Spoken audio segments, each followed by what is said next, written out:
একা ঘুমাইতে পারি না, ভয় পাই। যখন না তাহলে দুইজন বয়ফ্রেন্ডের সাথে আলাদা আলাদা কথা বলবেন? না কেউ ক্লাস 10 নিউ 10, আমি হচ্ছে অনার্স সেকেন্ড ইয়ার এবার। ভবিষ্যৎ প্ল্যান আমি জানি না আসলে, আমার হচ্ছে যে কোনো একটা জিনিস হচ্ছে হুট করে হয়ে যায়। তো আমার প্ল্যান আছে কিছু একটা করার, লাইফে কিছু একটা করব। আর আমার হচ্ছে দেশের বাইরে চলে যাওয়ার প্ল্যান চলতেছে এখন। এখন আমি এটা জানি না আসলে, বাকিটা আল্লাহ জানে, আল্লাহর উপরে ছেড়ে দিচ্ছি। ছোট বোনের কাছে জানতে চাই, মাত্র ক্লাস নিউটনে আছে, স্বপ্ন দেখার সময়টা নিজেকে কোন জায়গায় দাঁড় করাতে চান? আমারটাও সেম, আমার এক এক টাইমে এক একটা হতে ইচ্ছা হয়, তো আমারও ইচ্ছে যে দেশের বাইরে যাওয়া। আজকে সেলিব্রিটি একটা প্রোগ্রামে আছে, এসে কি কখনো মনে হয়েছে কিনা আমার নিজের সেলিব্রিটি হওয়া উচিত? না, এটা মনে হয় না, কারণ আমার ফ্যামিলি মিডিয়াতে কখনোই আসতে দিবে না। মিডিয়াতে আসতে দিবে না এইটা না, আর আমারও পছন্দ না কারণ মিডিয়া। আমার ভাইয়া কিন্তু এটা হচ্ছে এটার ফাউন্ডারই হচ্ছে আমার ভাইয়া শাহরিয়ার স্বপন। তো আমাদের ফ্যামিলি থেকে বলে না যে মানে সেলিব্রিটি হতে হবে বা পপুলার হতে হবে এমন কিছু না, মানে আমাদের হওয়ার তেমন একটা আগ্রহ নাই। এই যে এই হ্যাঁ, মানে বাহ্যিক দিক থেকে দেখলে তো মনে আমাকে মনে হচ্ছে। আমি অনেক পছন্দটা কি একই নাকি আলাদা? না না দুজনের পছন্দ আলাদা, টোটালি টোটালি অমিল না, মিল না অবশ্যই আছে। কিছুটা মিল তো আছে। যেমন আমার সব ড্রেস ওর পছন্দ, আবার আমার মেজো আপুর সব ড্রেস আমার পছন্দ, এমন ড্রেস এই সব কসমেটিক্স এগুলো হচ্ছে একদম সেম। না মানে এগুলো তো কেউ boyfriend নাই। এগুলো নিয়ে কোনো কিছু বলবো না, এই টপিক আপনারা স্কিপ করেন। মানে বয়ফ্রেন্ডকে প্রকাশ্যে আনতে চাচ্ছেন না? না এমনটা না, কারণ আচ্ছা, আমাদের বয়ফ্রেন্ডকে প্রকাশে আনলেই সমস্যাটা কি? আমরা তো মিডিয়া পার্সন না। হ্যাঁ, এটা অনেক হয়েছে তো। আপুর ফ্রেন্ড না, আপুকে যারা প্রপোজ করছে ওরা আমাকে একসঙ্গে প্রপোজ করে নাই। একসঙ্গে হয়নি, আলাদা ভাবে হয়েছে। কিভাবে বলেছে একটু জানতে আচ্ছা এগুলো কেন জানেন আপনারা? আপনারা বারবার শুধু এইগুলোতে চলে আসছেন। যে দুই বোন একসঙ্গে চললে কোনো ছেলে প্রপোজ করেছে নাকি আজকে? না এগুলো কেন হচ্ছে না, না। মধু কারণ ওরা তো জানেই আমার বড় বোন। হ্যাঁ একই সাথে এমন কি কখনো হয়েছে দুই বোন একই ছেলেকে পছন্দ করে? না না, ছেলেদেরকে কেন পছন্দ করবো, ছেলেদেরকে আমাদের আমরা কেন পছন্দ করবো, মানে ভালো লাগে যেমন একটা জায়গায় ছেলেরা আমাদের পছন্দ করবে। চলতে ফিরতে কাউকে যদি ভালো লাগে তখন বলা যায় যে হ্যাঁ দেখ ওই ছেলেটার এরকম ভালো লাগতেছে, হাঁটার স্টাইল ভালো লাগতেছে, কথা বলার স্টাইল ভালো লাগতেছে, এই ওইরকম ওই ভালো লাগে, ওই ভালো লাগে, দুই বোনের মধ্যে কেমিস্ট্রি কেমন? অনেক ভালো। এমন কি কখনো হওয়ার সম্ভাবনা আছে দুই বোন একই বাড়িতে বিয়ে করবেন দুই ভাইকে? না না, আচ্ছা, আপনারা যেহেতু সুন্দরী মেয়ে, রাস্তাঘাটে অনেকেই আপনাদেরকে আসলে propose সুন্দরী। আসলে কি আমরা সুন্দরী অবশ্যই নাকি সুন্দরী। আমাদের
কাজ বাজ নিয়ে ব্যস্ত নাই। আমি এখন প্রচুর ঘুমাই, খাই, এইটাই আমার কাজ এখন। আমি তেমনভাবে কোনো কিছু নিয়ে ব্যস্ততা নাই আমার।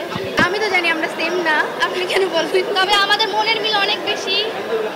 মনে বলা যায় আমরা একদম, যে কেউ দেখলে বলে যে আমরা সেম একজনই, কিন্তু ও আমার চেয়ে অনেক ছোট। ভাই বোনের মধ্যে তো অনেক ঝগড়া খুনসুটি হয়। হ্যাঁ অবশ্যই। ঝগড়াতে কে সেরা? এই যে ও পুরো একদম আমি তো ছোট না? না বড়। বড়? Oh my God! আর ঝগড়াতে তো আমি জানি সবসময় ছোট যারা তারা চঞ্চল হয়। এখানে একটু উল্টো, কারণ এখানে ও বেশি, আমি কম।